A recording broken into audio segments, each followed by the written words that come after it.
doesn't mean anything. Why? There's no experience that goes with it.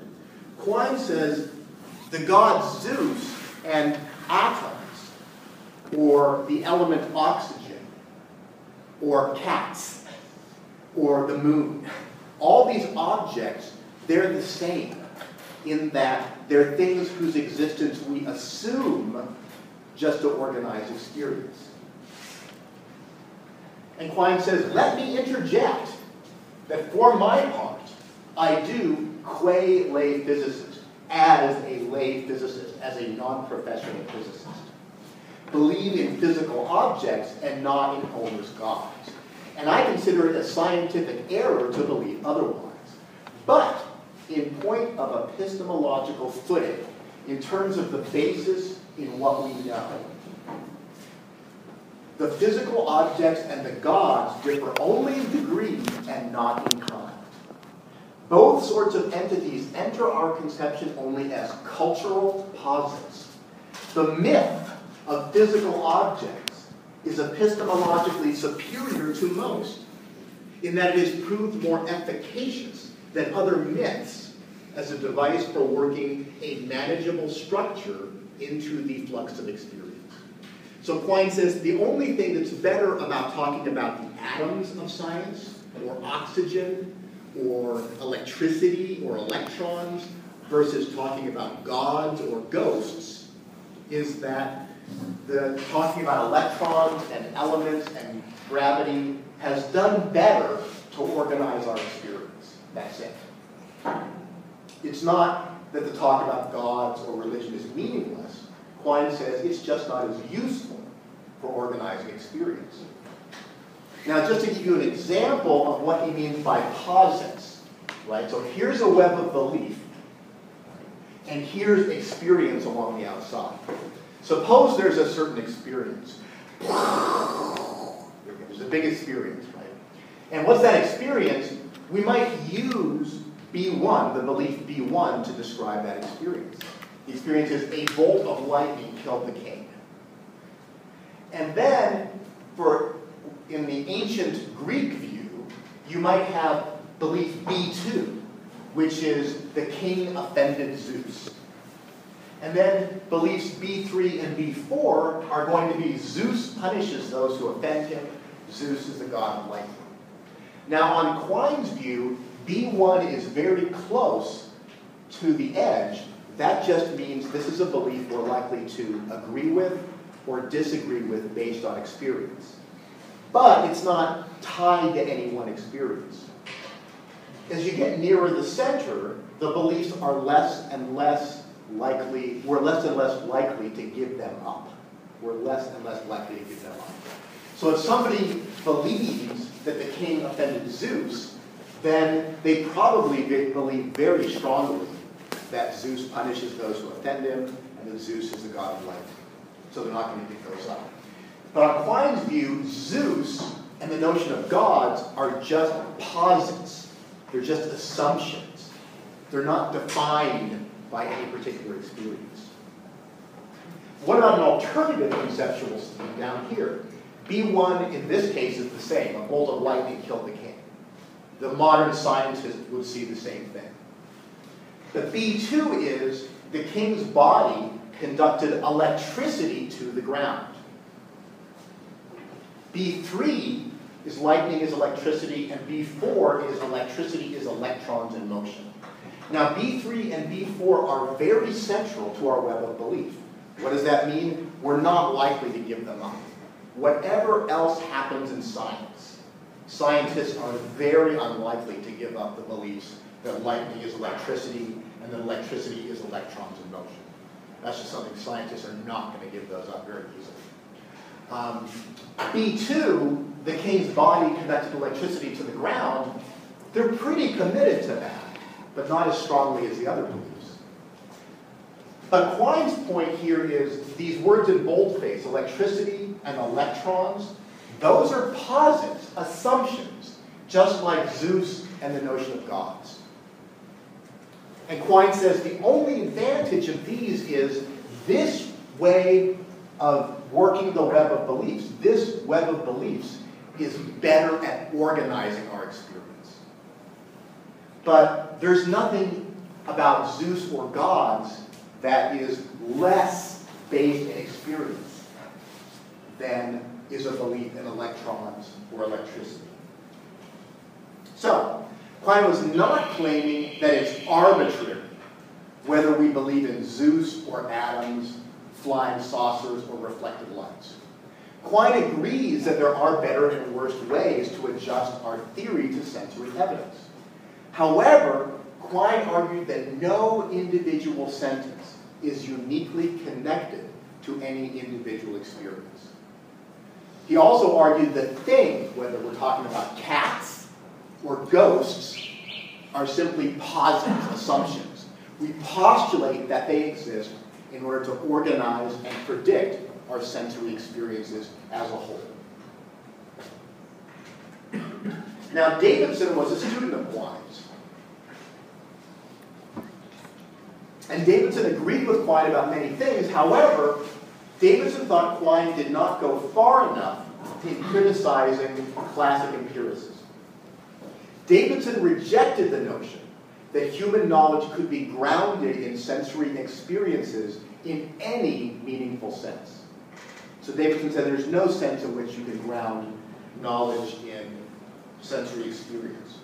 So this is Davidson in the article you read on the very idea of a conceptual scheme, describing Quine's view.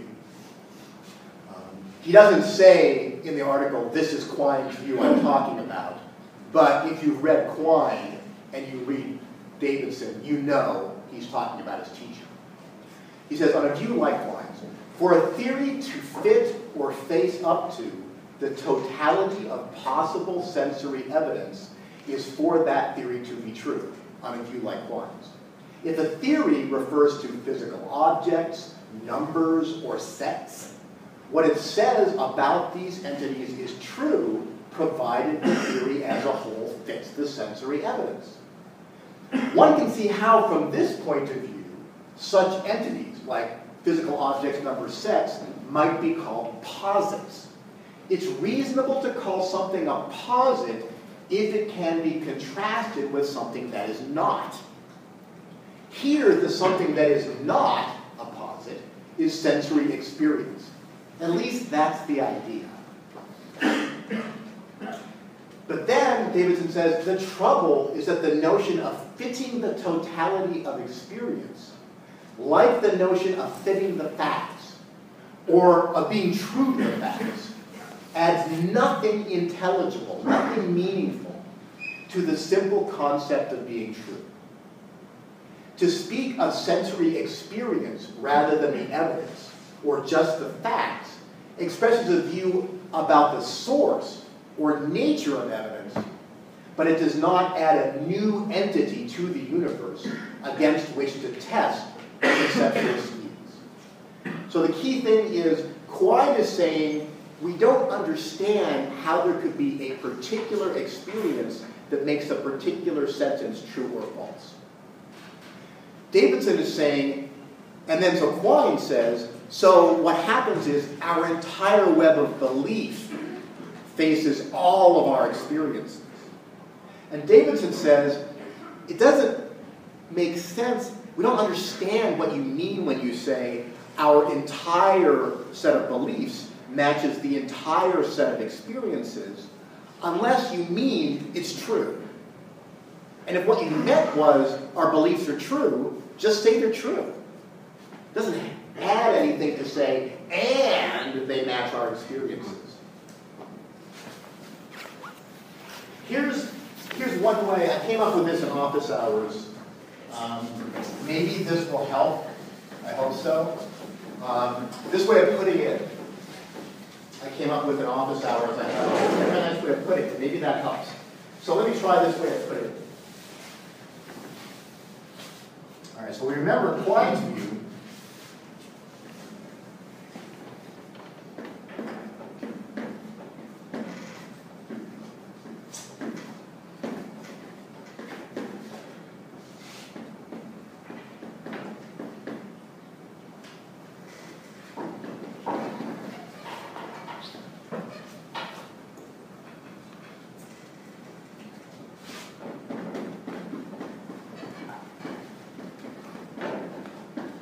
So this is a picture of Quine's view. You have a set of beliefs which are like a web because they're connected like the threads in a spider's web. And experience as a whole affects our beliefs, and we adjust our beliefs to match experience. Something seems very nice about that picture, very clever about that picture. And it's similar, I think, in many ways to what Quine seems to say in the postscript to the structure of scientific revolutions. So something's good about that. But then kind of what Davidson's saying, one way of thinking about what Davidson's saying is he's saying, can you, Quine, Davidson says to Quine, can you, Quine, explain to me the relationship between experience and beliefs? Can you explain to me how experience relates to beliefs? If you cannot explain it, well, why are we talking about experience? If you can't explain it, why are we talking about it? But if you could explain it,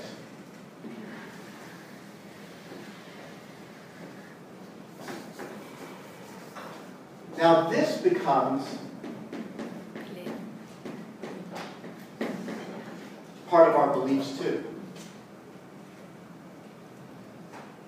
So now we're not explaining the truth of our beliefs by how they're related to experience. Davidson says, if you wanted to understand how experience is related to beliefs, you could only do that in terms of more beliefs. You need to have a theory about how your experiences are related to your beliefs. But now, the experiences are not separate from your beliefs. They're part of your beliefs. They're among your beliefs. And so you can't test the beliefs against the experiences. And if you said, well, okay, but outside of the experiences, there has to be a world, right? That's the basis of the experiences and the beliefs. Davidson will say, can you explain to me the relationship between the world and our experiences and our beliefs? If you say no, he's going to say, well, if you can't explain it, it's not helpful, it's not useful, it doesn't mean anything. If you explain it, then it's part of our beliefs. So there's no way of getting outside of our beliefs, no way of getting outside of our beliefs to see how reality relates to those beliefs. Maybe that's another way of putting it. Sometimes I came up with that, but yeah, maybe that's a better way to put it. So Quine versus Davidson. So Quine's still an empiricist. He's a very unusual one. But he says, well, we're still going to judge our beliefs by experience. The totality of our beliefs, says Quine, is judged by how well it predicts and controls the totality of human experience. Davidson rejects this view, arguing that it's just as obscure what it means for all of our beliefs to be true of, or to predict, or to control experience as a whole, as it is for one belief to be true of, or predict, or control an individual experience. To say our beliefs fit experience as a whole, in other words, is just a colorful way of saying our beliefs are true. So this is yet another way of thinking about it. If you say our beliefs fit experience as a whole, or our beliefs fit the world as a whole, does that mean anything besides our beliefs are true? And Davidson says we have no way of explaining what it means to say our beliefs fit experience or our beliefs fit the world, other than saying, well, they're true. They're largely correct. What else would it be? So then stop saying this other thing about them fitting something or corresponding, because it's not adding anything. So Davidson concludes, and this is one of my favorite sentences in philosophy, this underlined one. In giving up dependence on the concept of an uninterpreted reality. In giving up dependence on the concept of an uninterpreted reality. And this goes back to, Bailey, you were asking me about this, about in office hours, you asked me, you said, well, wait a second, if, what is it we're interpreting? Because I kept saying, well, everything has to be interpreted. And I think you said, well, what is it we're interpreting? And Davidson says, yeah, that's right. There's no uninterpreted thing we're interpreting. But then he gets this conclusion. So in giving up dependence on the concept of an uninterpreted reality, something outside all schemes and science, we do not relinquish the notion of objective truth. Quite the contrary. Given the dogma of a dualism of scheme, conceptual scheme, and reality, we get conceptual relativity, and truth relative to a scheme. Without the dogma, this kind of relativity goes by the board. In other words, that's an idiom. It means disappears. It goes away. In giving up the dualism of conceptual scheme and world, we do not give up the world, but re-establish unmediated touch with the familiar objects whose antics make our sentences and opinions true or false. And you can kind of see, do I have it here? What he means if we go back here. So for Quine, you have experience, but then electricity, electrons, Zeus, gods, those aren't, they're just posits, they're myths.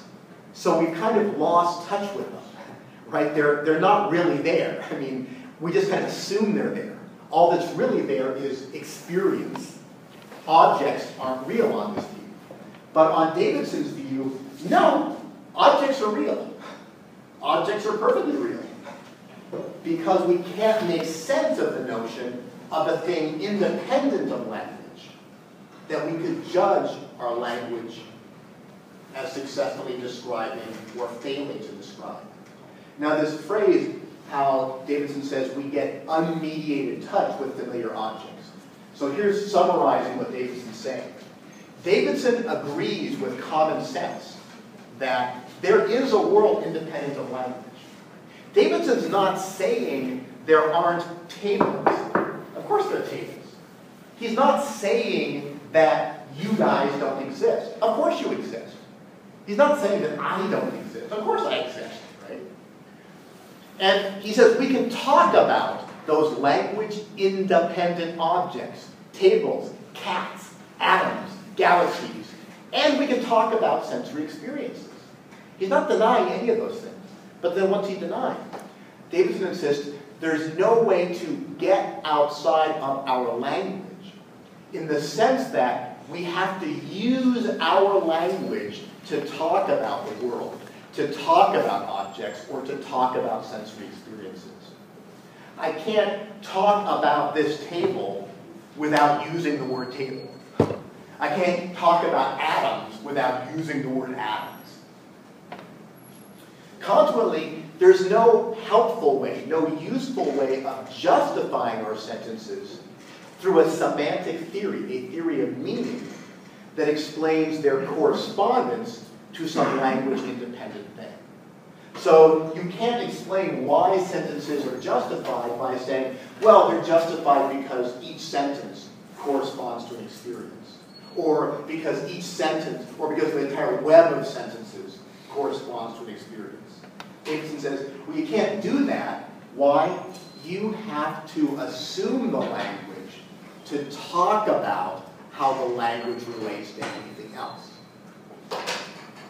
To say this sentence corresponds to the fact, again, just a colorful way of saying this sentence is true. Colorful adds content that isn't really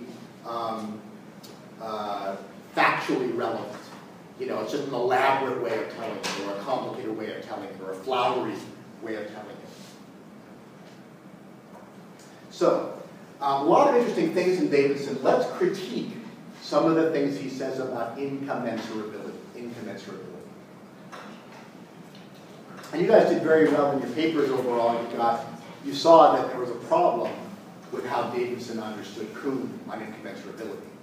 Consider a word, or P1, in a language L1, and another language, L2, with no word in L2 that is a direct translation of P1.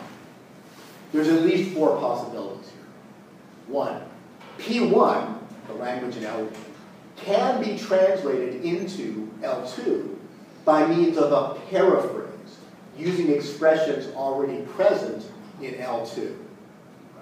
So what would that be like? That would be something like, suppose I wanted to, well, I'm told that in Spanish, I used to know what the word was, but I'm told that in Spanish there's a word for the space between your eyebrows. I don't remember what it is anymore, but I'm told there's a word in Spanish for the space between your eyebrows. Now, there's not a word in English for that. I don't know if there's a word in Chinese for that, maybe there is, but there's not for sure in English. But I just explained in English what that word means. That Spanish word means, you know, the space between your eyebrows. So that's not a hard case. So case 1 is not difficult. Case 2, L2, language 2, does not discuss the subject matter to which P1, the word in the first language, refers. However, speakers of L2 can learn to use P1. Now, what does that mean?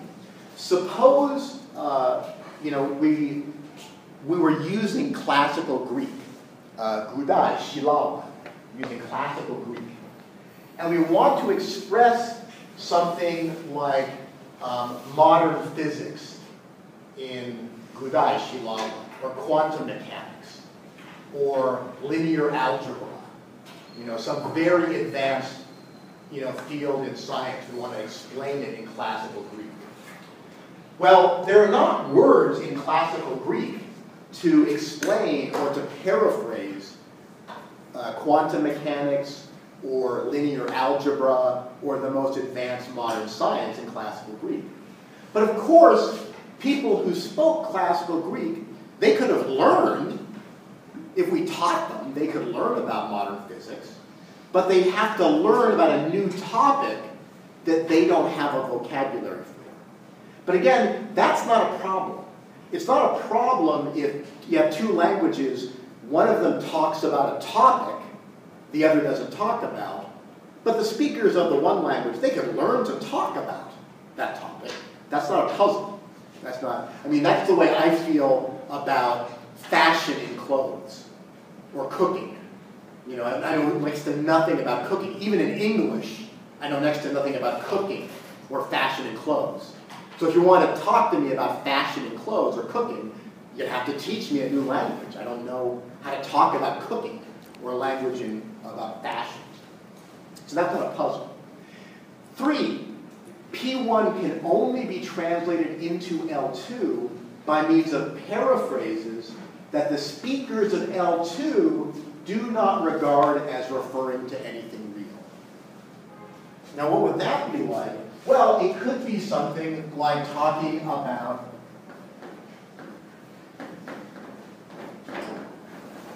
phlogiston. When we read Kuhn, we looked at phlogiston and the phlogiston theory of combustion. And so, if we wanted to talk about phlogiston in a language like modern Chinese, which has, I mean, phlogiston isn't a word we ordinarily use in English today. So in a sense, phlogiston is not an English word, a contemporary English word either. But it was never a Chinese word. So we could say, well, you can, suppose P1 is phlogiston. P1 can only be translated into L2, modern Chinese, by means of paraphrases that the speakers of L2 do not regard as referring to anything real. You guys learn to talk about phlogiston, and you can explain it to your friends in modern Chinese with paraphrases, but you don't think there is a phlogiston. That's an interesting case. But notice, there's not a paradox here either. I mean, we did this in this class. You learned to talk about phlogiston, even though you don't believe in phlogiston. And I lectured about phlogiston in English, but you can explain it to your friends or your parents in Chinese. But you're not going to think it refers to anything real. But that's not a problem either. The only really hard case is P1 cannot be expressed in L2 at all, not even by paraphrase. If that happened, that would be a really tough case. Now, Davidson says incommensurable is, of course, Kuhn and Feyerabend's word for not intertranslatable. As many of you noted, Kuhn actually states that two paradigms are incommensurable if the people operating under the two paradigms perceive different things when looking in the same place. Two, they do not share sufficient standards of theory choice to settle disagreement between their theories. And three, they're not directly intertranslatable. That's like case 3 from the previous slide. So Kuhn, when Kuhn is talking about problems of translation, he's really talking about this case, where two people, they can't directly translate, because the one paradigm has terms that the other paradigm says, well, that doesn't refer to anything. It's not a real thing. But Kuhn says, yeah, you can translate. It's going to be hard, though. Because why? Well, because there are terms in one language that don't refer to anything according to the speakers of the other language. So when Kuhn talks about translatability, he has in mind this case. And when he talks about incommensurability, he has all three of these things in mind. Now, Davidson has given us good reason for rejecting complete untranslatability. That's case 4 on this slide. And he gave us good reason for rejecting this. Davidson says, well, look, if you tell me there's a meaningful expression P1 in L1, but there's no way to express it in L2, and there's no way to learn it if you speak L2. It's like, well, Davidson says, then how do we know it's a meaningful expression? All the evidence that P1 is meaningful, all the evidence that P1 is part of a language would be evidence for how you would translate it or how you would learn it. So, and that's a pretty good argument. So Davidson's given us a case for rejecting case 4, but that's not what Kuhn's talking about. So we can ask, has Davidson given us any reason for rejecting incommensurability in senses 1 and 2 above? So that's one problem. Davidson gave us good argument for rejecting case 4. Case 4 is not what Kuhn was talking about. And it's not obvious that Davidson's given us a reason for rejecting incommensurability in sense 1 and sense 2. Now, and even if it's true that speakers of two languages, L1 and L2, have to share most beliefs, right? Because Davidson says, what does he say? Davidson says, look, in order to even disagree about something, you have to agree with a person about most things. Because how would you know what you were disagreeing about unless you could identify a topic you were disagreeing about, right? So you and I could have, maybe I've got some bizarre beliefs about this eraser. Maybe I say something like, I think this eraser contains the soul of my great-grandfather. And you're like, wow, you're crazy, right? But the reason you think I'm crazy when I say this eraser contains the soul of my great-grandfather is you agree with me about enough to understand that's a crazy belief. You know what an eraser is. I know what an eraser is. We have some idea what a soul is. We know what grandfather is. We know why it seems on any conception of soul that it's bizarre to think it's in this eraser. So we have to agree about a huge amount. But even if that's true, couldn't some of the most crucial theoretical beliefs differ? So we talked about this earlier, Democritus, Dalton, Rutherford, Bohr, and Schrödinger. These are major figures in the development of atomic theory. Their everyday beliefs were largely the same. They got up in the morning, they saw the same sun, the same moon, they could see rabbits and kitty cats and dogs and clouds. They shared most beliefs about the world, but what they believed about atoms differed radically. And that's what Quine is pointing out. He says, yeah, but in the really interesting cases, like what do you mean by atom, the beliefs are radically different. Similarly, couldn't speakers of L1 and L2 perceive most things similarly, but have substantially different perceptions in the really hard cases?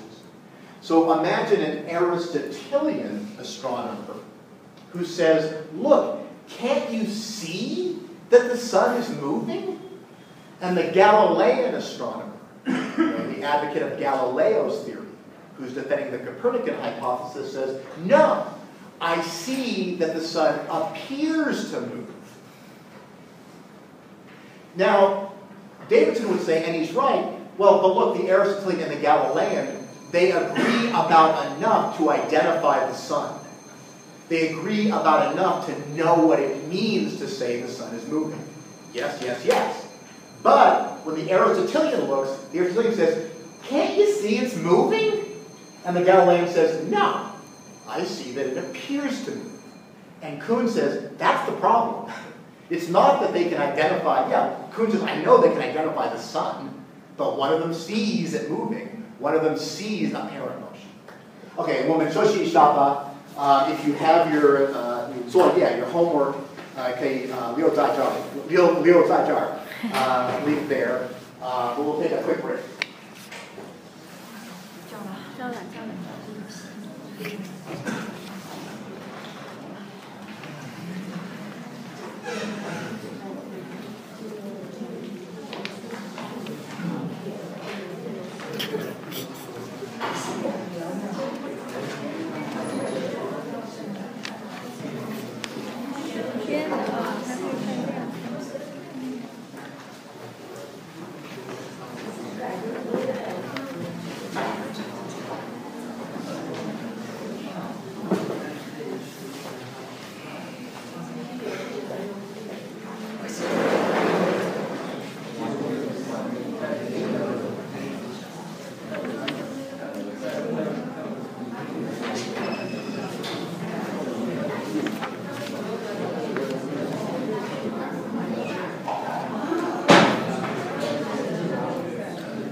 So when I use a bus, when I get on a bus, how much is it? Is it like 2 ply or 5 ply? Or do you not use bus? 2 ply, okay.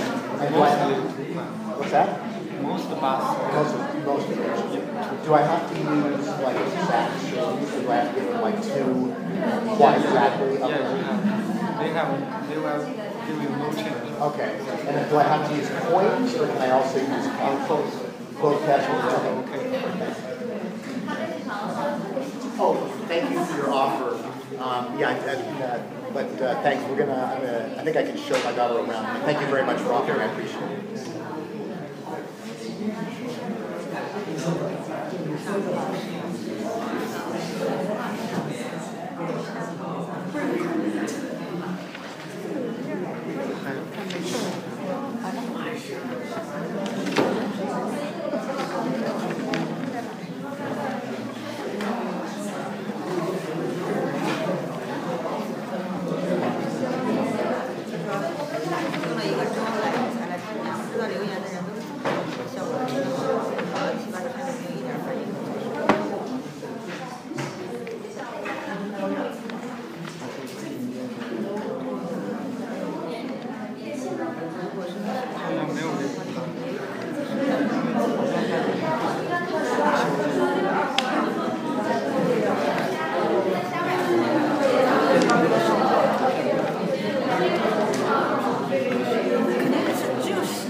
太近了就显得大了。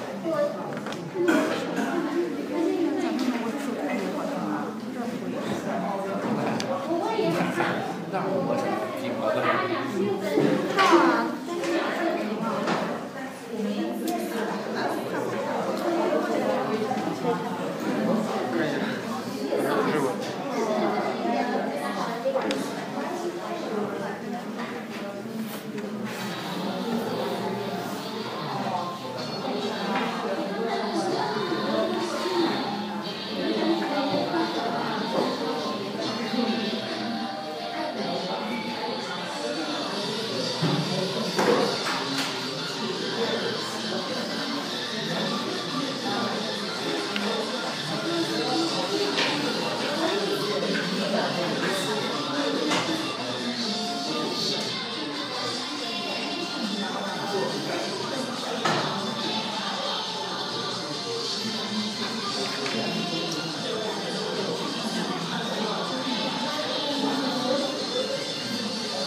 So now we're going to start with the last person we're going to look at in the course, Richard Rorty, and his seminal book, Philosophy and the Mirror of Nature.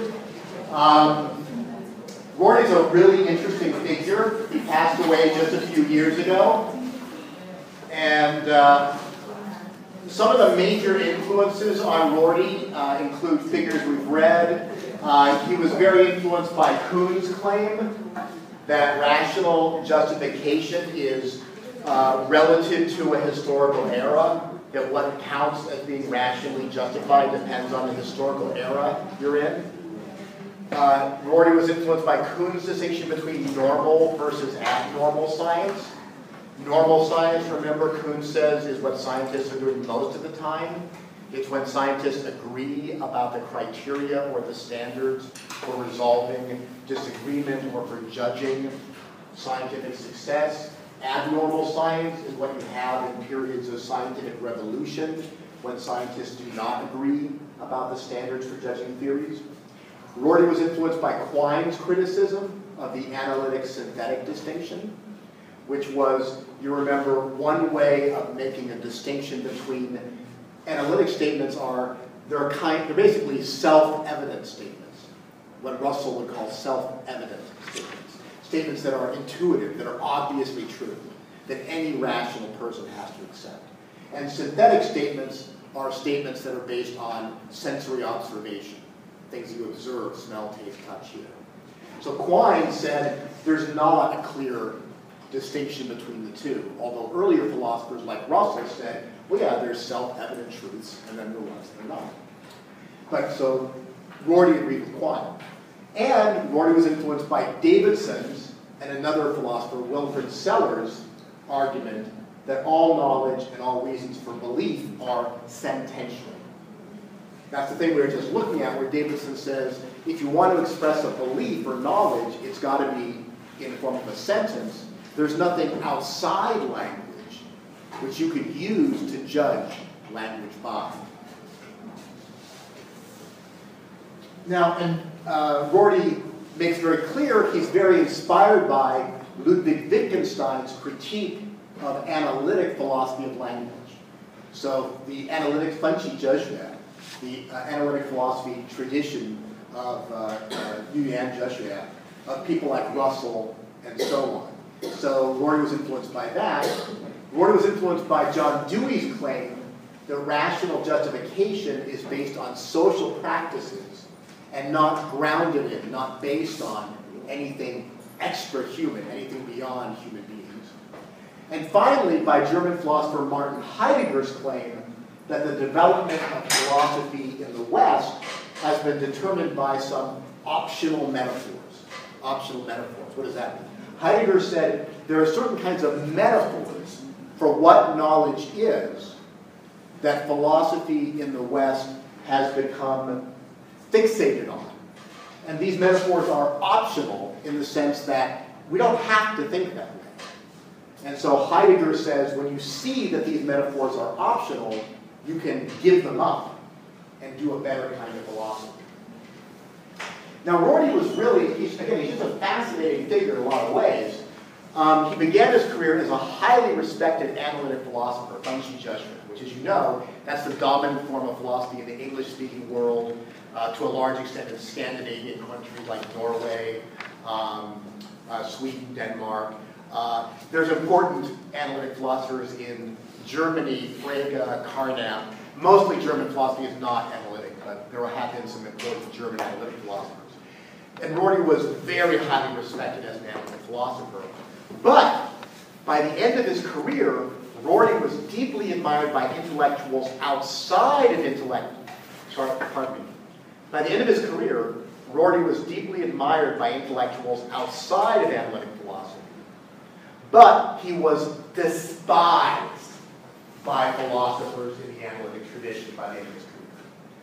I mean despised.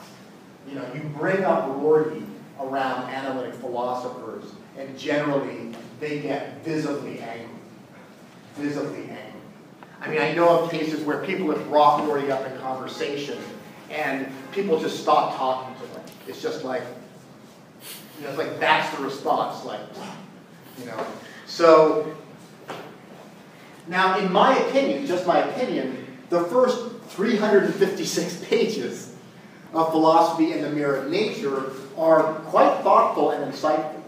That doesn't mean I agree with all of them. We're philosophers. Our job is to disagree with people. Right? So a good book of philosophy is not one that you agree with. It's one that you think, wow, that really made some good points. Very insightful, made me think a lot. And so I think the first 356 pages were actually pretty good. And any serious philosopher should read them and say, oh yeah, that was a lot of interesting stuff. However, the final 40 pages are less impressive. And the writing that Rorty made after writing the book was glibly how did I put it? Let me quote myself. However, the final 40 pages are less impressive, and after writing the book, Rorty has often shown the glib dismissiveness of a freshman in a required course. This is me trying to be elegant and cute in English. Right? This is me trying to be elegant and cute in English. So it's hard to read, I'm sorry, I was trying to be elegant.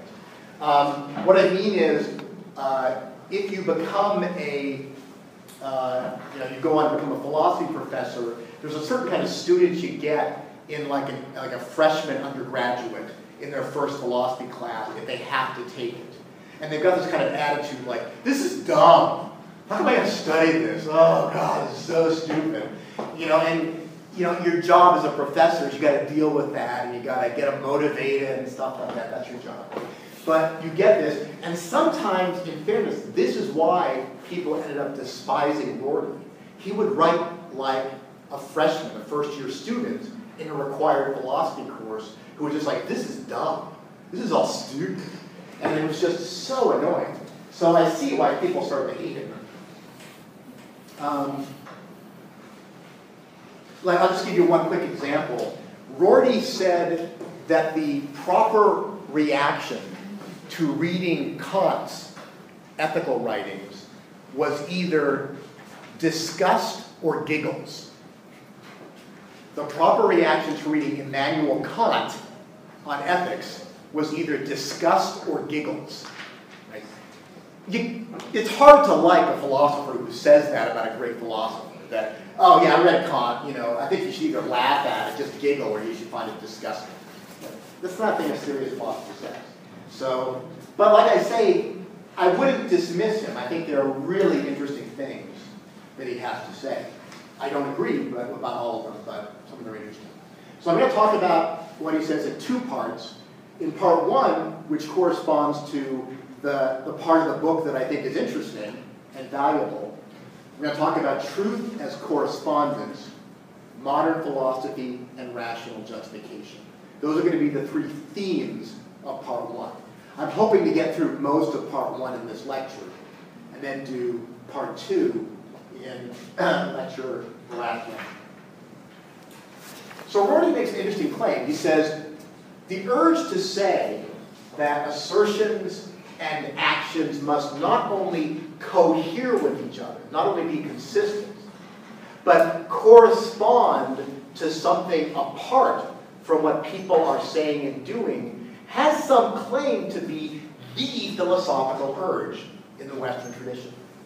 It is the urge that drove Plato to say that Socrates' words and deeds, failing as they did to cohere with current theory and practice, nonetheless corresponded to something which the Athenians could only glimpse. Right? So we remember Socrates was executed by Athens, allegedly for corrupting the youth, and forced to drink hemlock, which is a kind of poison. But Plato loved Socrates and thought he was, he described him as the justest, the wisest, and the best of all the men I ever knew. And so what Rorty is suggesting is Socrates, according to the standards of Athens, was not the justest and the wisest and the best.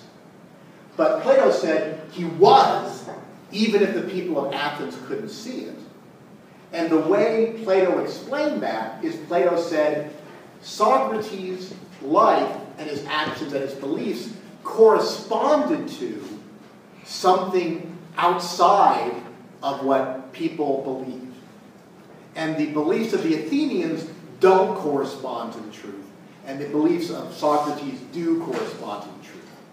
So the suggestion is that Plato was motivated to look for a source of truth that our beliefs correspond to as part of an effort to explain why Socrates was right, even though Athens thought he was wrong. And this is actually, before I leave that slide, if you know about the ancient Greek sophists,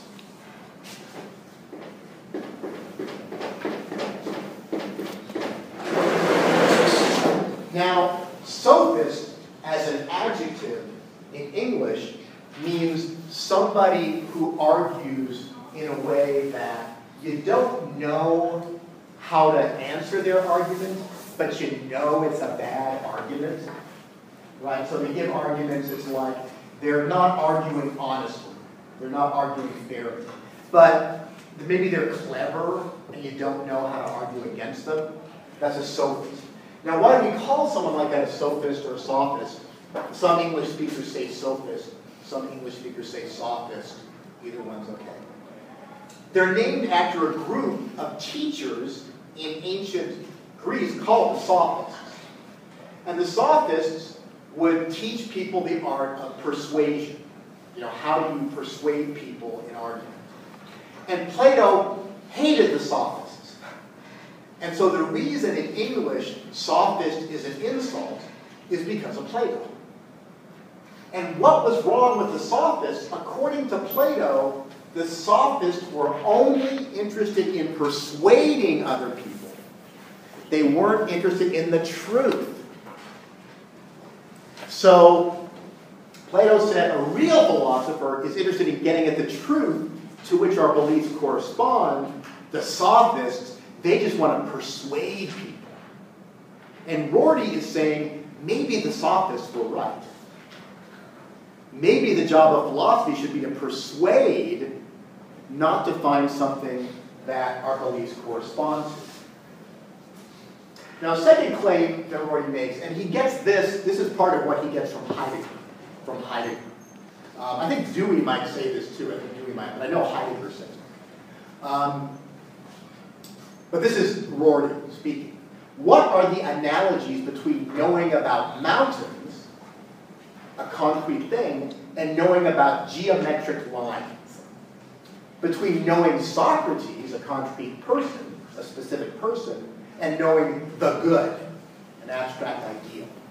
This question was answered in terms of the distinction between the eye of the body and the eye of the mind.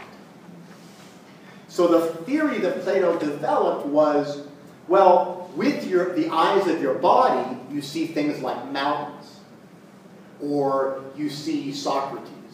But with the eye of your mind, or the eye of your soul, you see the form of the good, ideal perfect goodness, or you see mathematical lines, which are different from any line you could draw because they're infinitely thin and perfectly straight. So this is part of trying to develop, this is part of Plato's genius of saying, well, why were the Athenians wrong to kill Socrates? Because they could not see with the eye of their mind the realities that Socrates' life and his actions and his beliefs corresponded to. Instead, they just believed what they were persuaded to believe by people like the Sophists. This ocular metaphor, ocular means having to do with the eye. There's a fancy way for saying having to do with the eye. E-Y-E. This ocular metaphor seized the imagination of the founders of Western thought. Contemporary philosophers are still working out its consequences, analyzing the problems it created, and asking whether there may not be something to it after all. That's a really interesting idea. Again, Rorty's following people like Heidegger and Dewey, but it's a really interesting suggestion. I have a colleague, and she's one of my smartest, she might be my smartest colleague, and she's definitely one of the smartest people I have ever known, Jennifer Church at Vassar, my college. And Jennifer Church is working on a book. What's the book about? The title of the book is Seeing Reasons. Seeing Reasons. And it's all based on the notion that you see a reason for something. And so it's an ocular metaphor. And she's really brilliant, you know, but this is her basic research project is, what does it mean to see a reason? And so Rorty would say, yeah, no kidding, this all goes back to Plato and the idea that somehow knowing the truth is like seeing a thing except with your soul or your mind instead of your eye. Now Rorty says, it is pictures rather than propositions, metaphors rather than statements, which determine most of our philosophical convictions. That's a really bold statement. It's a very bold claim. He's saying it's pictures, images, rather than propositions, statements, assertions. Metaphors rather than statements, which determine most of our philosophical convictions. He's suggesting what really makes you believe stuff in philosophy often isn't an argument. It's not a claim or a statement. If somebody can give you an image or a metaphor and you say, yeah, it's got to be like that. Right? You know how I love to give you diagrams. Here's a diagram of classical empiricism. Here's a diagram of Quine. Here's a diagram of Davidson's argument. Right? The picture which holds traditional philosophy in the West captive is that of the mind as a great mirror containing various representations, some accurate, some not, and capable of being studied by pure, non-empirical methods. So Rorty's saying, as part of this ocular metaphor, as knowledge as being like seeing something, people started to think of the mind as something that mirrored nature, like a mirror. But then the mind also had an eye, which it could use to see how well it was mirroring nature. And you can find the mind reflecting, mirroring nature. He's right, you find these metaphors throughout the history of Western philosophy. So, summary of this part, one of the foundations of Western philosophy as we know it was Plato's search for truth as something above and beyond the views of people in any one society. Truth is not what the Athenians think, truth is not what the Spartans think, truth is not what the Chinese think in the contemporary world, what the contemporary Americans think. Truth is something above and beyond what anybody thinks. This is closely connected with Plato's condemnation of the sophists, or the sophists, as merely concerned with persuasion. He said, truth isn't about what you can persuade people of, it's about what's really out there, independently of what anybody believes. And then Plato conceived of knowing the truth as analogous to, as metaphorically like, seeing something. An ocular metaphor, an eye-based metaphor. E-Y-E. This metaphor of seeing the truth is closely connected to the view that the mind is somehow like a mirror that reflects reality. So images of knowledge as like seeing something or reflecting something, beginning with Plato, become central to Western philosophy. And why is that important?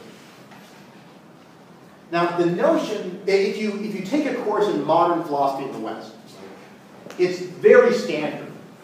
I should have looked this up. I don't know how you teach it here. Maybe you do teach it the same way. Very standard in US philosophy departments. We teach a course on ancient philosophy. At my school, we call it ancient Western philosophy, because I teach Chinese philosophy, ancient Chinese philosophy. But at honestly, most US schools, it's just ancient philosophy. But what they mean is ancient Western philosophy. And ancient Western philosophy is mostly Plato and Aristotle.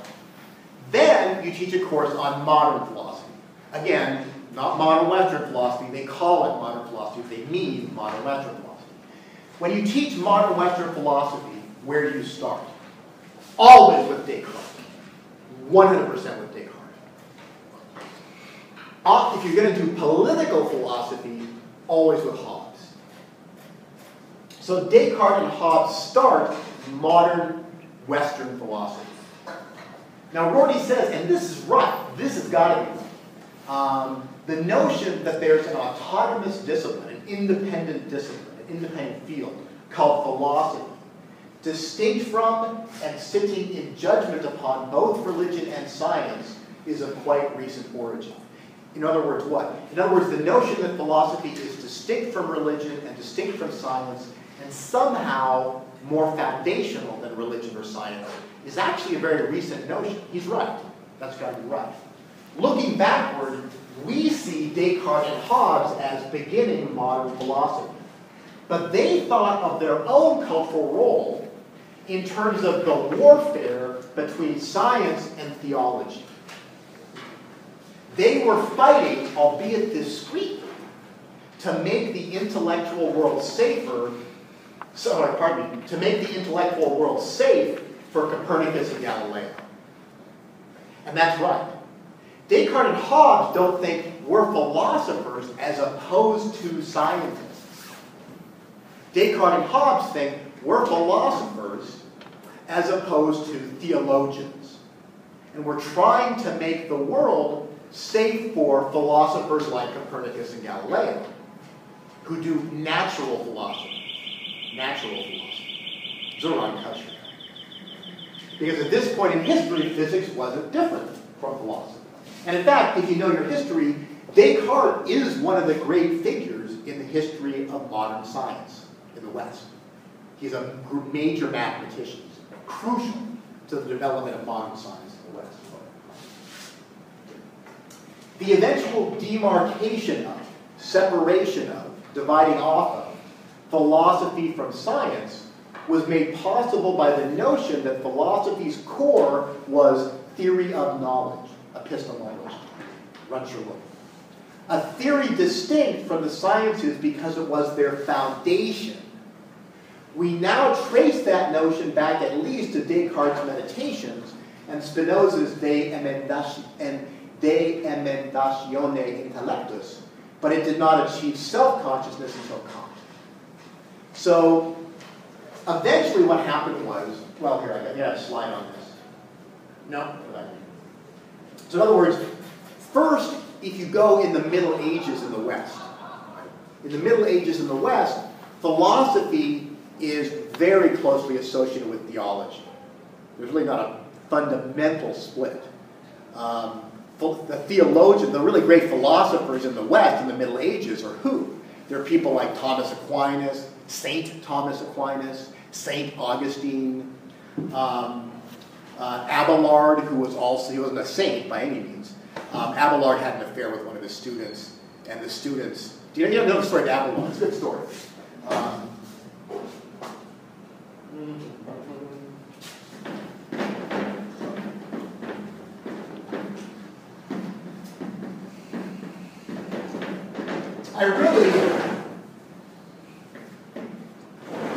Just warning, I'm going to be making some funny comments here. So So you can laugh at random intervals, that'd be great.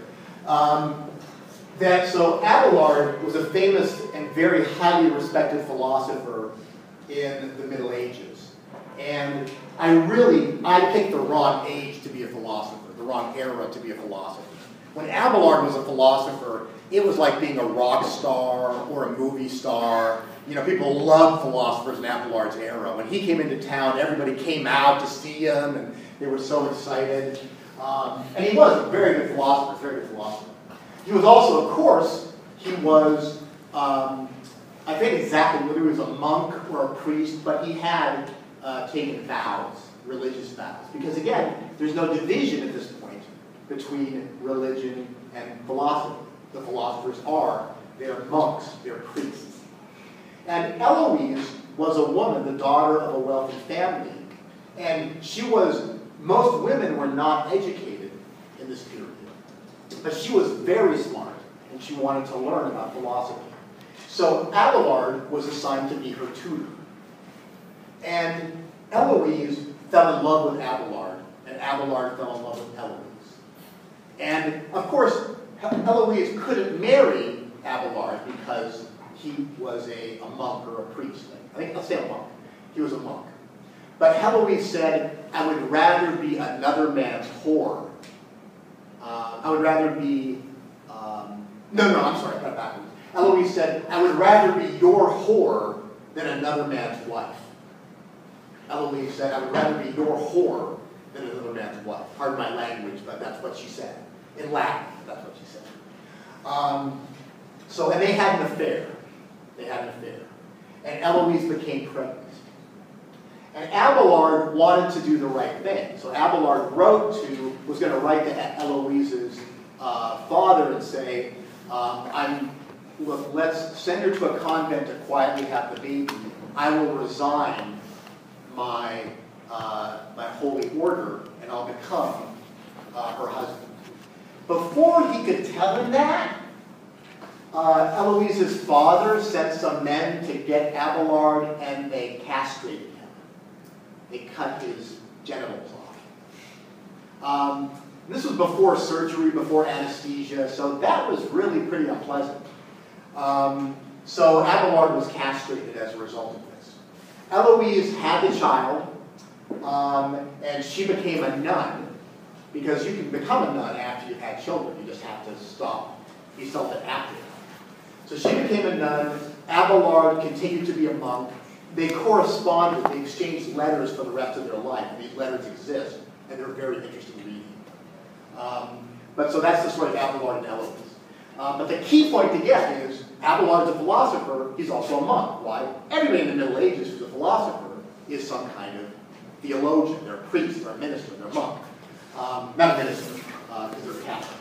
They're a monk or a priest. But then, at the beginning of the modern era, Descartes and Hobbes and Spinoza, they're trying to separate from philosophy, not from science, but from religion. But then, when they do that, eventually science becomes more and more independent. So now you have to ask, well, what does philosophy do? We're not science. We're not religion. What do we do? And the answer became, well, philosophy is the foundation of science and religion. It studies the foundations of knowledge, epistemology. And Rorty is suggesting, you see the kind of beginning of that in Descartes and Spinoza, but it really becomes self-conscious, clear with Kant. Kant just basically comes out and says, yeah, that's what philosophy does. To think of knowledge which presents a problem and about which we ought to have a theory was a product of the 17th century.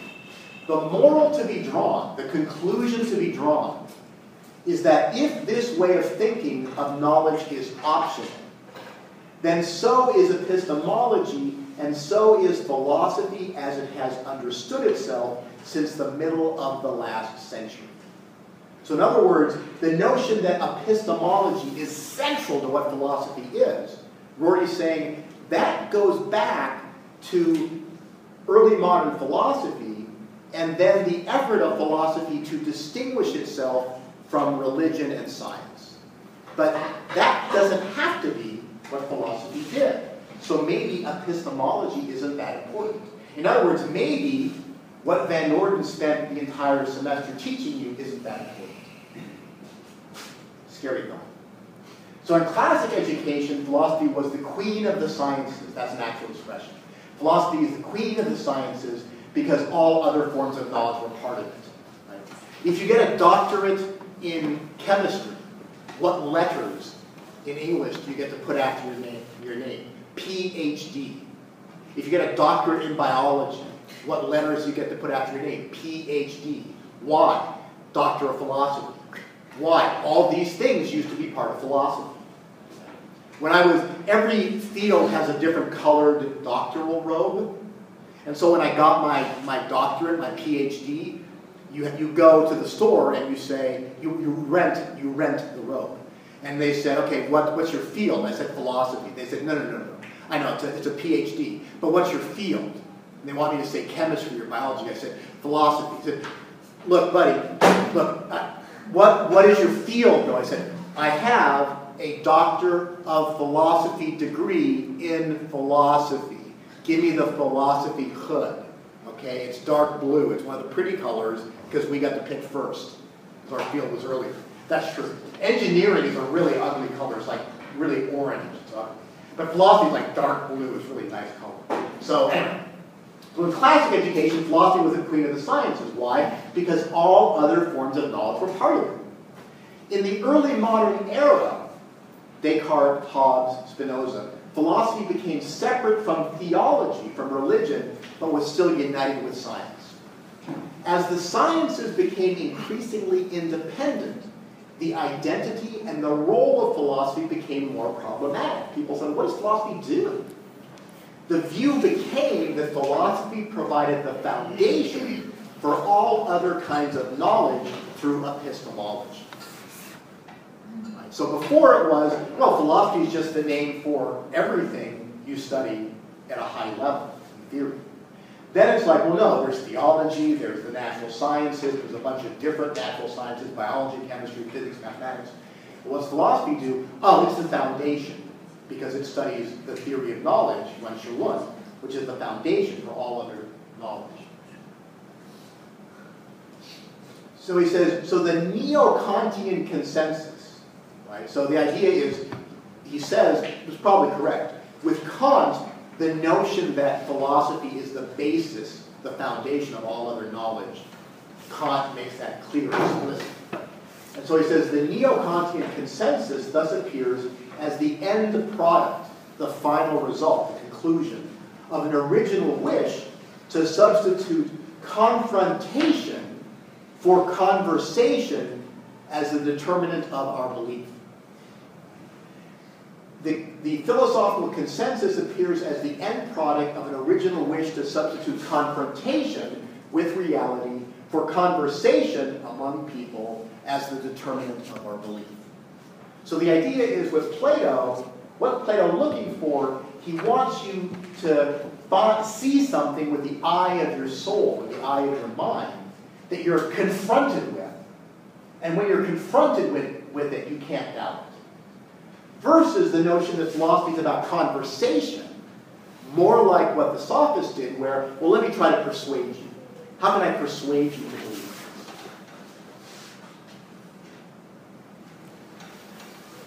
So modern philosophy saw itself as providing the foundation for other kinds of knowledge, including science, religion, and art. Because of the influence of the Platonic ocular metaphor, modern philosophy viewed knowledge as confrontation with something, like seeing an object, but with the mind, that would compel us to believe. The alternative would be to see philosophy as about persuading others through conversation. Now think back to Bertrand Russell and the problems of philosophy. What's the foundation for knowledge for Russell? Acquaintance with things. So for Russell, the foundation for knowledge is I'm directly confronted with sense data, and I can't doubt them once I'm confronted with them. Or I'm directly confronted with the abstract number 2, which I somehow see with my mind. It's not a physical thing, but I'm confronted with the number 2. And when I see those things, I can't doubt them, those truths either. So Russell's perfect illustration is lovely, perfect illustration. Now, so Rorty says, well, look, we can think of knowledge as a relation to propositions, to Judson, and thus of justification as a relation between the propositions in question and other propositions from which the former may be inferred. In other words, conversation. We can think of justification as a relationship among propositions, among statements. Or we may think of both knowledge and justification as privileged relations to the objects those propositions are about, bless you, confrontation. So two images. One is philosophy is about relationships between propositions. The other one is, no, philosophy is about how propositions relate to some kind of thing. Remember, Russell's view, perfect illustration of the view that philosophy is about how propositions like Desdemona loves Cassio relates to the things Desdemona, the relationship of loving, Cassio. If we think in the first way, the conversation way, we will see no need to end the potentially infinite regress of propositions brought forward in defense of other propositions. It would be foolish to keep conversation on the subject going once everyone, or the majority, or the wise, are satisfied. But of course we can't. In other words, if you ask Rorty, well, wait a second, Rorty, what's the foundation for your knowledge? You're saying this is just philosophy is conversation, but what's the foundation for the conversation? And Rorty says, I don't need a foundation. We just keep trying to persuade each other until the right people are persuaded. There's nowhere else to go. Now for Russell, again, Russell, it's not about persuade. I mean, Russell wants to persuade you, but for Russell, it comes down to direct acquaintance. You know, I see the blue. Can't doubt it. I see with my mind the number 2. Can't doubt it. Right? So it ends there. That's the foundation. Rorty says, there's no foundation. There's a conversation. And once you convince somebody, that's it. There's nothing else to justify. If we think of our certainty about the Pythagorean theorem, and the Pythagorean theorem, well, you probably know this, but let's just make sure. So if this is a right triangle, a triangle in which this is a 90-degree angle, and A and B, this A is the length of this side, B is the length of this side, C is the length of this side, Pythagoras proved, or supposedly, somebody in ancient Greece proved, it's in Euclid, but it's attributed to Pythagoras, that C squared equals A squared plus B squared. That's the Pythagorean theorem. There's also a proof of this in ancient China, which is, I think, much more elegant than Euclid's proof. Euclid's proof is very complicated. But in ancient China, there's a proof of this very simple. If you want the citation, I can find this in ancient Chinese mathematical work. So he says, if we think of our certainty about the Pythagorean theorem as our confidence based on experience with arguments on such matters, that nobody will find an objection to the premises from which we infer it, then we shall not seek to explain it by the relation of reason to triangularity, the way Plato would, or the way Russell would. Our certainty will be a matter of conversation between persons rather than a matter of interaction with a non-human reality. So for Plato or for Russell, why is our knowledge of the Pythagorean theorem certain? Why are we certain? Plato would say, because there's an abstract entity which is triangularity, and we see triangularity with the mind, the eye of our mind, the eye of our soul. More precisely, he says we remember seeing it when we're disembodied. But yeah, that's a fine point. But for Russell, it's very clear. Russell says, well, no, your mind directly sees triangularity in the abstract, and that's how you know this. And Rorty says, no, you don't need that theory. All you need is, when you discuss this with somebody, nobody comes up with a good reason for doubting it. That's your basis of your certainty.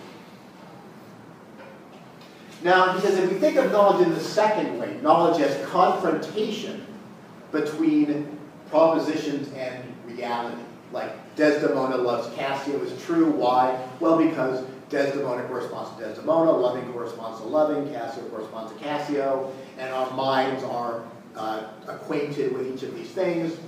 If we think of knowledge in the second way, we'll want to get behind reasons for belief to causes, beyond argumentation to compulsion from the object known, the way in which knowing the thing makes you believe it, whether you want to or not, to a situation in which argument would be not just silly, because what are we arguing about? We all know this is true, but impossible,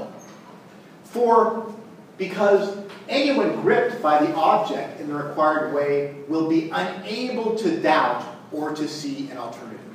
To reach that point is to reach the foundation of knowledge. So we get these two images of what rationality is like. One is knowledge is about conversation, in which certainty just means nobody doubts this anymore. Nobody can think of a good reason for doubting it.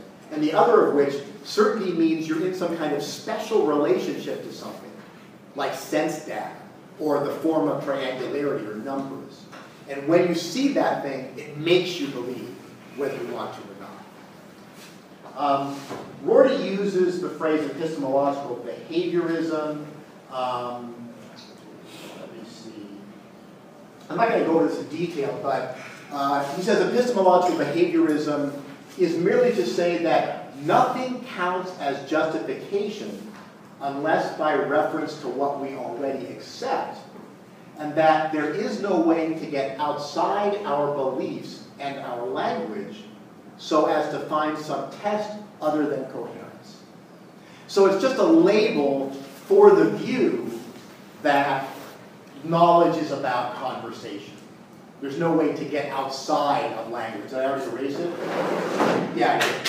So if you remember that thing I drew up on the board about Davidson, right? I said, so here's the Quine view. The blob in the middle is the web of our beliefs. I shouldn't even have that touching. The blob in the middle is our web of beliefs. The arrows are our experiences. Quine says, well, our web of beliefs is responsive to the experiences. Davidson says, if you try to explain how the experiences are related to the web of belief, you'll just give some more beliefs. And so there's no way to get outside of our beliefs.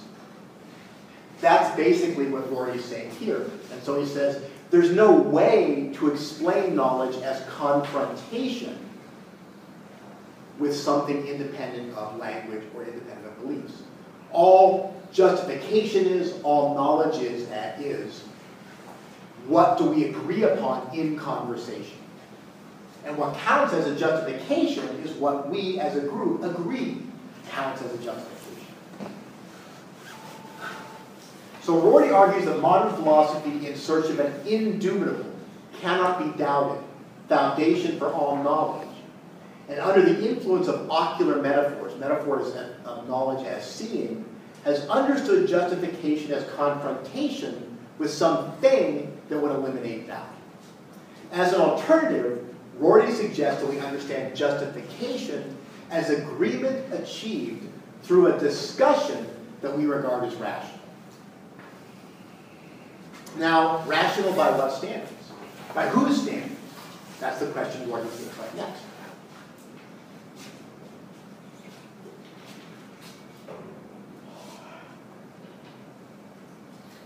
Now, so Rorty, again, very influenced by Thomas Kuhn's views.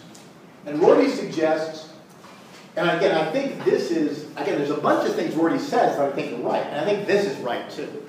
Rorty says, philosophy as a discipline capable of giving us a right method of seeking truth, a correct methodology for seeking truth, depends upon finding some permanent, neutral framework of all possible inquiry, an understanding of which will enable us to see, for example, why neither Aristotle nor Galileo's critic, Cardinal Bellarmine, was justified in believing what he believed.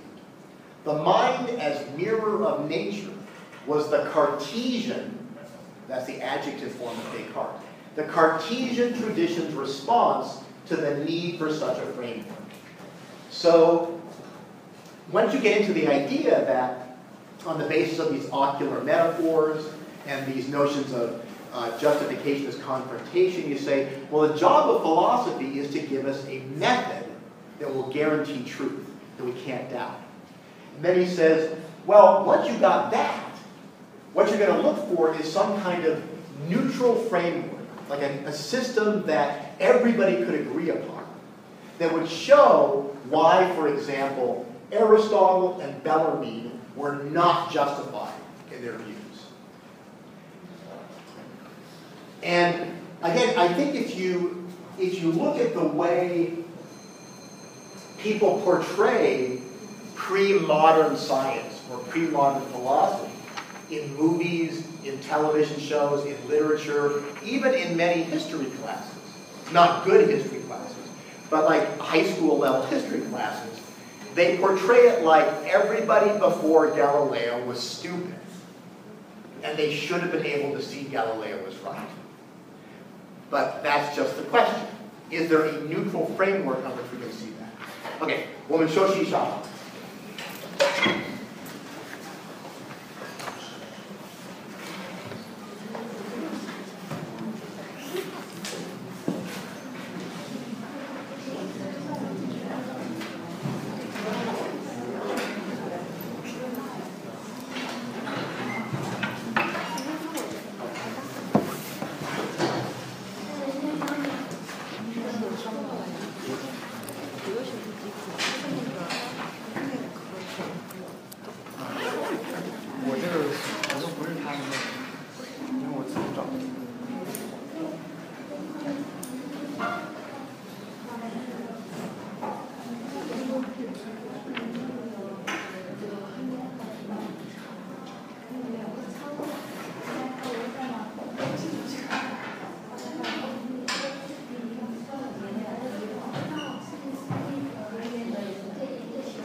So Rorty is suggesting that modern philosophy in the West, the development of modern philosophy in the West was conditioned, first of all, by the effort to distinguish philosophy from religion, which is what people like Descartes and Hobbes, who was a major figure in Western political philosophy, thought they were doing.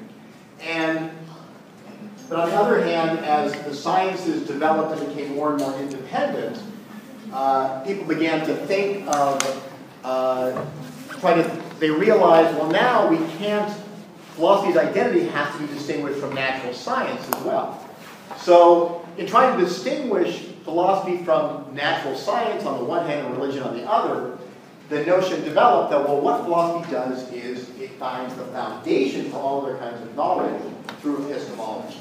And this becomes really explicit in Immanuel Kant. And because of the ocular metaphors of truth as being like seeing something, that the tradition inherits from Plato, the idea then becomes, okay, philosophy is going to find the foundation for all other knowledge. The knowledge will be like seeing something, being confronted with something, and it will give you absolute certainty. You'll be unable to doubt the truth when you're confronted with it. Rorty instead is calling back to the earlier tradition of people like the sophists and saying, well, what's wrong with understanding philosophy as just conversation and as justification, as a conclusion that we as a group agree is worth believing in, or a conclusion that we agree should not be doubted. But of course, not just any conversation can count as justification. It's got to be rational. But that raises the question, well, what counts as rational? And so Rorty starts to address that, and he addresses that in terms of some notions he gets from Quine. So, and I think he's right here when he says that part of the self-understanding of modernity is the notion that people who disagreed with modern philosophy, like Aristotle, he wasn't disagreeing with modern philosophy as such because it didn't exist here, but people who proposed something different from what modern philosophy was, or people like Cardinal Bellarmine who criticized the new science, they've got to be fundamentally mistaken. They've got to be almost stupid. Do you guys know, college students in the U.S. still know about Monty Python and the Monty Python's Flying Circus? And you should get these DVDs or get them online. Monty Python is a very funny comedy group.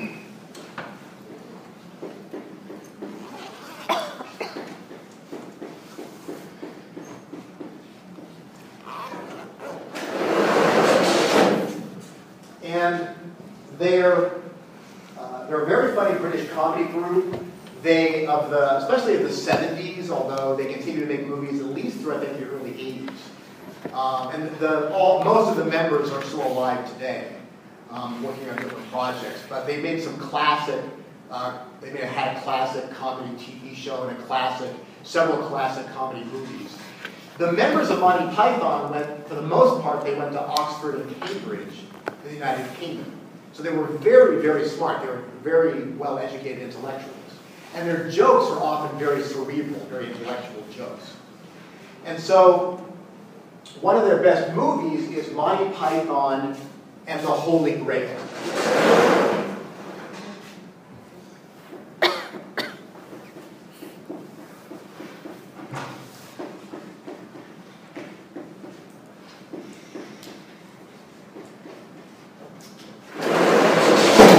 Monty Python and the Holy Grail.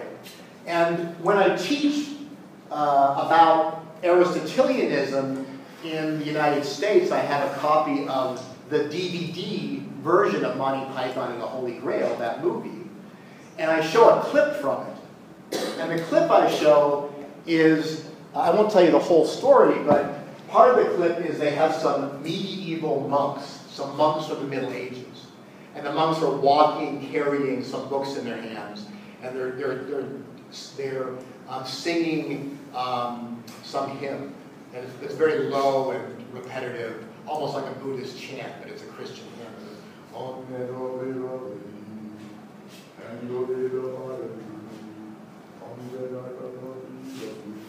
And then like every few steps, what they go is, I'm sorry, may I borrow your book, please? Okay.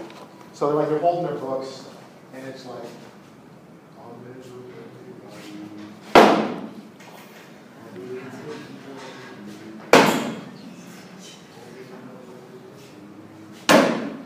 and they keep walking like that.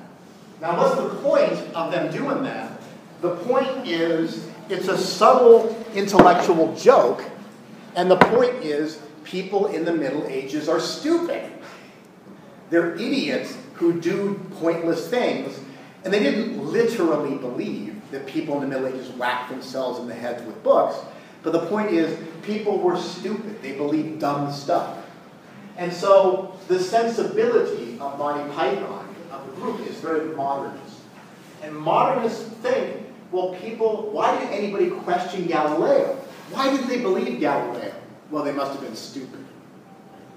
Why don't people believe self-evident truths? They must be stupid.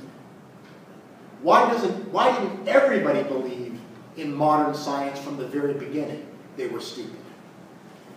Now, we've already read enough history from Kuhn that we know that's not true. People weren't stupid before, they just had different beliefs. So, but the basis of modern thought is to say, well, no, that's why not everybody agrees. That's why not everybody sees with their mind the truth, because some people are just stupid. Bless you. So, I think Rorty's right. The challenge, the modernist view is that people like Aristotle and Cardinal Bellarmine, they've got to be absolutely wrong. They have to be irrational. They have to be unscientific. And that's part of dividing rationality from irrationality in a way that doesn't depend on history. But Kuhn's challenge is, once you've read Kuhn, it's hard to believe that people with different views are just stupid. There are different paradigms, and people have disagreements over the right standards for evaluating scientific theories. And then Rorty asked this question, but can we then find a way of saying that the considerations advanced against the Copernican theory by Cardinal Bellarmine, the scriptural descriptions of the fabric of the heavens, were illogical or unscientific? This perhaps is the point at which the battle lines between Kuhn and his critics can be drawn most sharply. So that's the big question. Can we show a way in which Bellarmine was being illogical or unscientific for disagreeing with the Copernican theory, which was being advanced by Galileo, defended by Galileo? Much of the 17th century's notion of what it was to be a philosopher, and much of the Enlightenment's notion of what it was to be rational, turns on Galileo's being absolutely right, and the church, the Catholic Church, of which Cardinal Bellarmine was a part, absolutely wrong. And think about it for a second. Again, Russell is our perfect example of a modernist, rationalist, Enlightenment thinker. Right? And what does Russell think? Russell thinks philosophy is based on your knowledge of things, and that knowledge is self-evident. Knowledge is based on self-evident truths, truths that you can't doubt. But if you can't doubt the truths that science and philosophy are based on, why have so many people doubted them? Right? If you can't doubt the truths that philosophy and science are based on, if they're self-evident, so you can't doubt them, why have so many people doubted them? You've got to think that people were somehow fundamentally irrational or illogical or just stupid, and that's why they rejected these things. So that's what Rorty's getting. And this, I think he's right about. Much of the 17th century, when modern philosophy in the West was being born, the notion of what it was to be a philosopher, and much of the Enlightenment's notion of what it was to be rational, depends on Galileo's being absolutely right, and Cardinal Bellarmine and Aristotle and everybody else being absolutely wrong. Now, what does Rorty think about this? He says he uses this word grid, which he gets from Michel Foucault, who's a really interesting figure whom we haven't had time to look at in this course. And a grid is it's just a name for, it's a framework in which you discuss issues. It's kind of like a paradigm.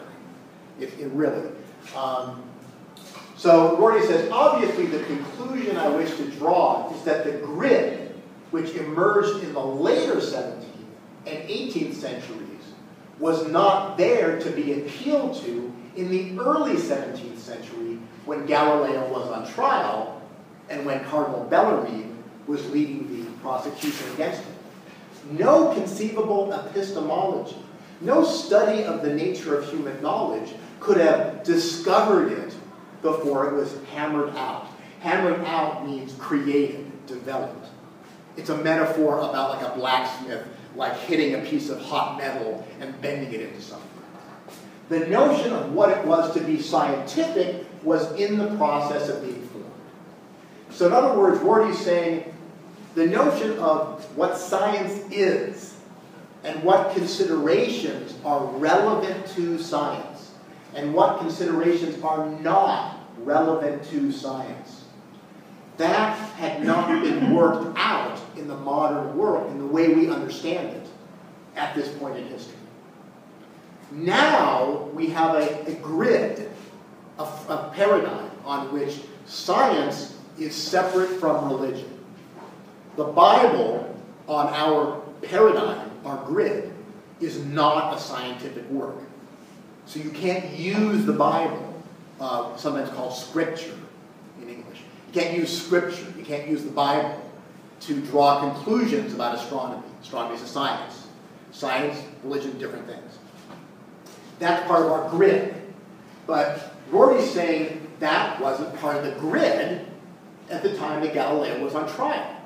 So you can't use it in the early 17th century to say, well, look, Bellarmine doesn't know what science is. He doesn't know what science is on our grid. Our grid was being hammered out. It was being formed at that time. It didn't exist yet. And no matter how carefully you had studied epistemology or the nature of human knowledge at that point, you couldn't discover it because it was being created. So no, Cardinal Bellarmine is not irrational. Because our notion of science as separate from religion had not been invented at that point in history. So Rorty's arguing there's no way to determine what is scientific or unscientific, or similarly, there's no way to distinguish what is rational or irrational, that is, ahistorical, not historical. In other words, there is no ahistorical, no non-historical algorithm, method, or mechanical method to settle disagreements about scientific theory choice or about rationality in general. And then, of course, that's basically what Quine argues. So the idea is, Quine is saying, if you want to say, well, is this a rational argument or an irrational argument? He says, you've got to ask the culture and the historical area. If somebody in an astronomy class, I mean, somebody who's an astronomer, maybe it's not even a classroom, maybe it's like a professional astronomer said, hey, that theory's got to be wrong because it contradicts Scripture. That theory's got to be wrong because it contradicts the Bible. In contemporary science, they'd say that's irrational, that's unscientific. We don't cite the Bible to prove astronomy. You can believe in the Bible if you want, but it's not a scientific view. But if you ask in the early 17th century, when Galileo is on trial by the Catholic Church for heresy, is Bellarmine's argument against Galileo irrational or unscientific? Then we got to say, well, at that point in history, it's not irrational or unscientific to say the Bible says this, therefore astronomy must be like that. Why? Because the modern notion of science hadn't been developed yet. Now, let's suppose we accept that. Quine says the deeper fear behind the charge that Quine's view leads to subjectivism. the deeper fear behind the charge that there really is no middle ground, the deeper fear behind the charge that Kuhn's view leads to subjectivism is that there really is no middle ground between matters of taste and matters capable of being settled by previously stateable algorithm. So part of what bothers people about Kuhn's view is they feel like, well, look, if we give up the idea that there's some kind of non-historical algorithm, like a non-historical mechanical method for deciding this is science, this is not science, this is rational, this is not rational, then everything is just a matter of taste. What does it mean to say matters of taste? Right? It's an English idiom. I don't know if there's an exact idiom for it in Chinese off the top of my head. But a matter of taste is something like if I say, well, I thought there was too much salt on this. Maybe you like it.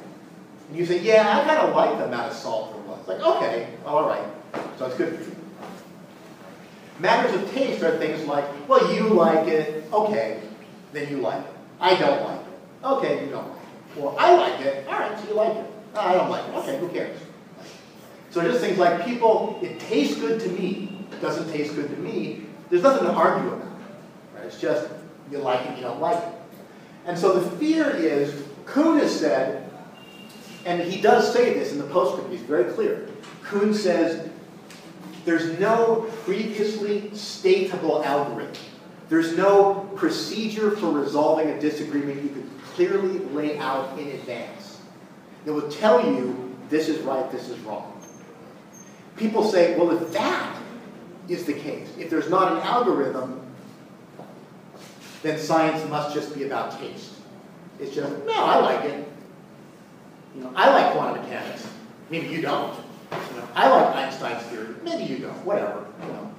So that's the fear. That if we give up the algorithm, then we're left with just matters of personal taste. There's nothing in between. Now, this is a really hard sentence, so I'm going to explain it on the next slide. It's really hard in English, too. I would have, had Rorty been my student, I would have circled this and said, rephrase, too complicated. The claim that where we can find no unquestioned links with, for example, privileged representations of the objects to be mirrored, there is no possibility of an algorithm, conjoined with the claim that where there is no possibility of an algorithm, there can be only the appearance of rational agreement, leads to the conclusion that the absence of relevant privileged representations shows that we have only a matter of taste. That is really complicated. It's so complicated. The first sentence I keep stumbling over every time I read it. The claim that where we can find no unquestioned links with the objects to be mirrored, there is no possibility of an algorithm. I get confused whenever I read that. I have to think hard to understand. So let's make it easier in English. So here's how you can rephrase it, paraphrase. So Kuhn's critics have this concern. They say, look, if we can find no privileged representations of the objects to be mirrored. In other words, like what does that mean? Well, Russell says there are these privileged representations. Like what? Well, you are directly acquainted with the color of the thing you're looking at. You're directly acquainted with the feel of the object you're touching. Those are privileged representations. They give you the thing that you're trying to know. If we can't find anything like that, then there's no possibility of an algorithm. There's no way of a procedure, a function, that would mechanically, like a computer, just churn out, chung, chung, chung, chung, chung, an answer. Right? If you can't find a privileged representation, then there's no possibility of an algorithm. And again, a privileged representation will be something like a self-evident or salient sense data. If there's no possibility of an algorithm, then there can be only the appearance of rational agreement. Therefore, so in other words, if A, then B. If B, then C. Therefore, if A, then C. Therefore, if there are no privileged representations, then disagreement over science or rationality is only a matter of taste. So the critics of Kuhn say, well look, if there isn't anything like a salient sense datum that is the foundation for our knowledge, then there's no algorithm, and if there's no algorithm for theory choice,